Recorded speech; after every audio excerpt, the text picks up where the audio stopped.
Seguimos agora com a análise internacional. São nossos convidados o Sr. Coronel Eduardo Caetano de Sousa e o Tenente Coronel João Paulo Veles. Meus senhores, boa noite e bem-vindos. Obrigado por estarem connosco. Temos também à distância Luís Gomes, que está connosco também para analisar este caso Epstein. Luís, também muito boa noite. Vamos começar precisamente com todas estas novidades em relação ao caso Epstein, que nos chegam, nomeadamente hoje com buscas a um ex-ministro da Cultura francês. Eu pergunto, Luís, como é que nos Estados Unidos se está a olhar para esta questão dos ficheiros Epstein e da quantidade de informação que surge diariamente? Bem, como referiu, todos os dias existem novidades, existem conexões e ligações a figuras da elite política e financeira norte-americana. Ainda há pouco ouvi uma entrevista num canal Univision de uma jornalista que, por acaso, foi ou é casada com o ex-diretor da CIA, em que revela todos os contornos deste caso Epstein, que já remontam desde 2005, inclusivamente houve foi julgado na Flórida e posteriormente, segundo a mesma jornalista, o caso foi evocado para o Procurador-Geral em Washington, até por razões que se desconfiam por ser políticas, e na verdade todos os dias há cada vez mais informação e que desmonta, digamos assim, uma cadeia de interesses, de jogos financeiros, de jogos de poder, em que lamentavelmente os instrumentos desses negócios eram crianças e atos absolutamente lamentáveis e repugnantes. Sr. Coronel Eduardo Caetano de Sousa, são novos dados que vão saindo diariamente. Hoje temos estas buscas realizadas ao local onde trabalhou o ex-ministro francês. E há que fazer uma destrinça entre estas buscas e depois as listas de nomes que vão aparecendo de figuras como Beyoncé, Bruce Springsteen, que de resto serão divulgadas mais de 300 nomes de celebridades no Jornal Correio da Manhã, na edição desta terça-feira. É verdade.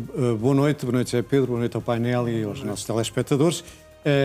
Tem sido uma situação quase diária de nomes e de ligações.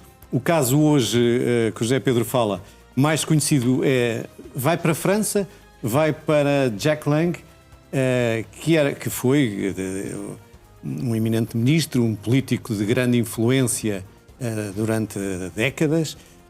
Jack Lang estava ligado há pouco tempo, e ele depois agora saiu, ao Instituto do Mundo Árabe. Enfim, as acusações que lhe fizeram fez com que ele já se demitisse, embora negasse, obviamente, mas do Instituto Mundo Árabe. Mas não é só Jack Lang, mas também a sua filha Caroline Lang, que está ligada a...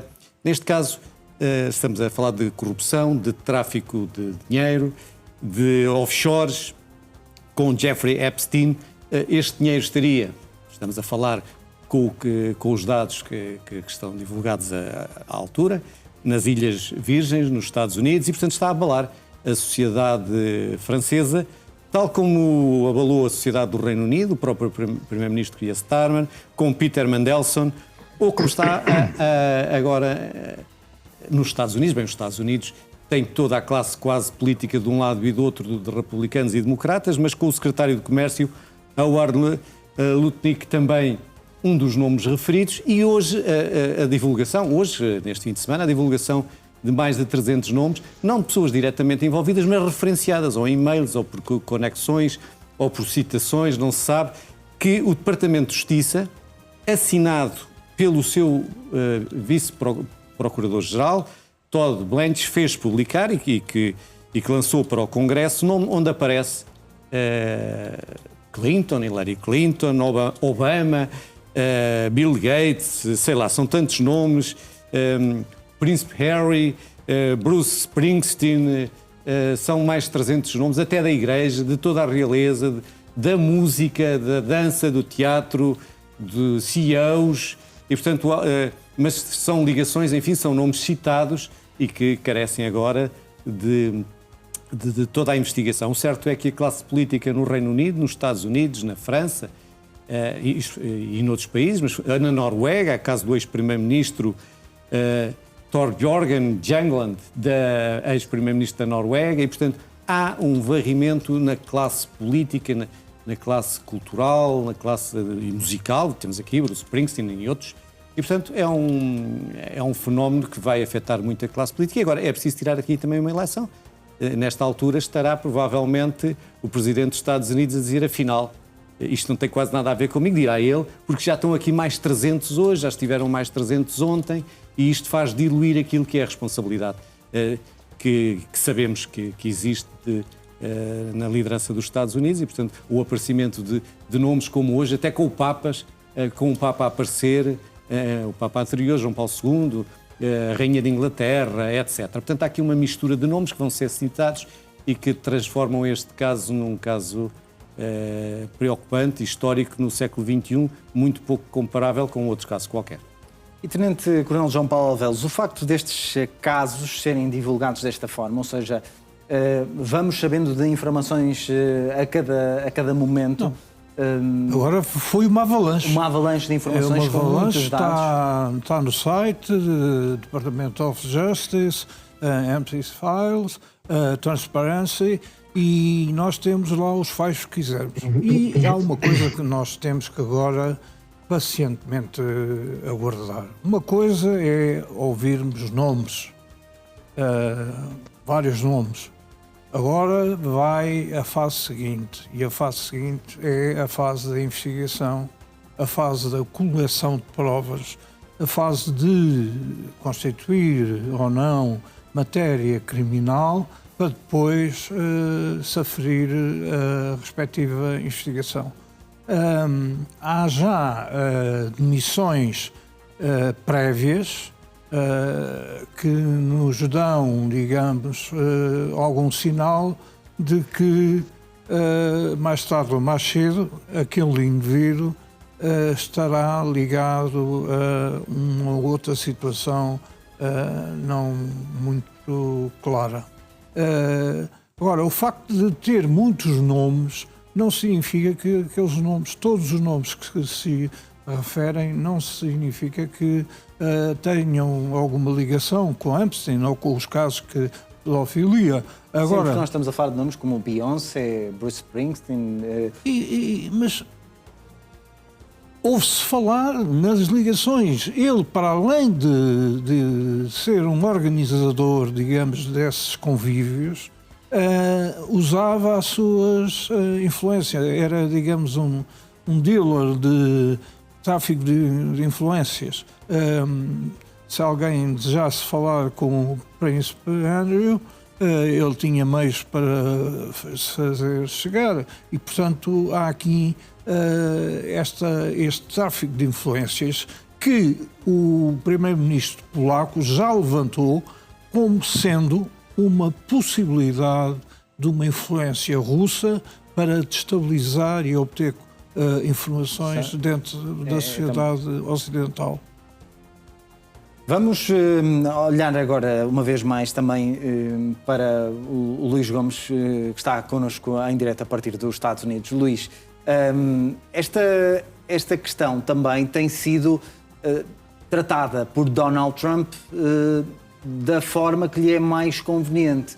Ou seja, agora com novos dados a sair, Donald Trump, que também tinha o seu capital político, podemos dizer assim, afetado com isto, está a tentar mudar a narrativa, podemos dizer? Com certeza que sim. Eu acho que este caso sai a conta-gotas, agora numa avalanche nestes últimos dias, está certo, mas também em função dos interesses da agenda política de Donald Trump. Aliás, Donald Trump é importante termos bem presente que foi o primeiro político de referência a ter ligações a Epstein, pelo menos publicamente, já desde a campanha presidencial de 2024, acabou por sempre dizer que não tinha nenhum problema em que fossem divulgados todos os ficheiros.